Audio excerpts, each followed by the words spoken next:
I want to talk about useful belief. Yep. And now I've read it. We've actually given it to all of our team. Yep. We've gone through a process where we are focusing on what is a useful belief. So why the book? Why now? And what is, like, I know what I believe the impact is, but what are you getting from audiences from the book? All right, cool. So the idea of useful belief is really based around our reality. Yeah. So right now we have a lot of organizations going through challenging times, right? So all sorts of different industries, and military, all the way through to sales organizations, through to organizations that are under threat with AI, through to organizations that are under threat due to the economy, and really taking a look that we all have a reality, and this idea of useful belief is two things will stop growth, and this is critical to understand whatever industry it is. Two things will stop growth. Number one, people focusing on complaining about things they can't control, right? So if you can't control it, then you might as well have a useful belief about it. And the second thing that's stopping people is focusing on complaining about, carrying on about things you will not change. So again, change it or don't.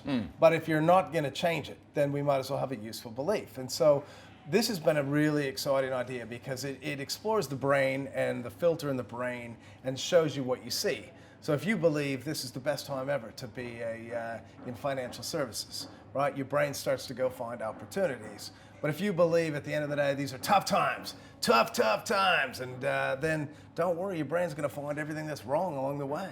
So why industries and why organizations have been so excited about this at conference is it applies to every single industry in terms of we all have challenges around our reality. So if you can't change it or won't change it, what's your useful belief going to be about it? And there's some beautiful useful beliefs. This is the best time to be alive, and best time to be in your industry, and best time to be in your company. Yep. Otherwise, change it. And if you can't change it or won't change it, then can you come up with a useful belief? And sales organizations have loved it because it's about opportunity. Yep. And so that's been really cool. So my next thing is then the Defence Force. I know. That to me, I think, is a really interesting conversation, that they have chosen to reach out to you regarding a book that you've written. Yes. And then to bring that sort of thought process into the Defence Force. Now, how did that come about? This is so cool because one of the highest ranking Navy officers literally found my book in a bookstore, and he literally picked it up and he thought, you know what, this is everything we need to bring to these sailors who are going out on these ships. And again, they have a reality. So they have a reality. They're going out in a submarine, they're going out on a ship, and they're going to be out there. They're going to be out there for the next 6 months, right? And that's their reality. They can't change it. They can't go, hey, don't feel like it today, Admiral. They're there. So starting to give these guys some tools around, hang on, all right, I can't change it or won't change it. What are some useful beliefs? Great time to be a part of the Navy. Great time to be a part of this group of people. And it's taken off. I mean, we're in the middle of, I'm really literally doing like my third tour with the Navy, the Royal Australian Navy. Last year I found myself, I was the keynote speaker at the New Zealand Defence Force conference, and I'm there with the head of the Army and the head of the Navy and the head of the Armed Forces, and it was amazing. And these people vibing on this idea because the contrast is amazing.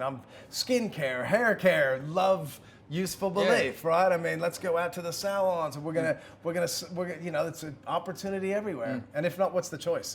These are tough times. Can't sell anything. No one wants to listen to me, and don't worry, then it all becomes true. So would you say then, like I look at this conversation and think, wow, I couldn't have imagined that the Defence Force would have a conversation of this nature with somebody like you even a couple of years ago. No. I just couldn't have seen that being possible. No, this is new, and it is this beautiful recognition of wellness. This beautiful new recognition that we value you.